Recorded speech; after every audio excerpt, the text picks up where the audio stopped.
Social media पर इंतशार फैलाने के इल्जाम पर जीआईटी ने पीटीआई रहनुमाओं को कल दोबारा तलब कर लिया।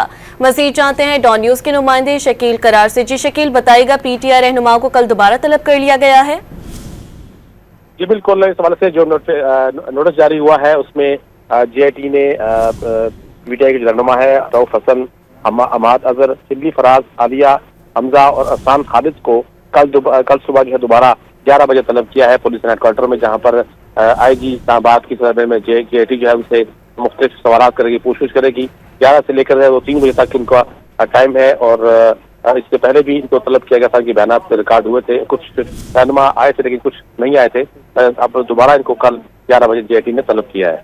बिल्कुल, पीटीआई रहनुमाओं को इससे पहले भी तलब किया जा चुका था और दोबारा तलब किया गया है। शकील करार ने तफसीलात से हमें आगाह किया, शुक्रिया।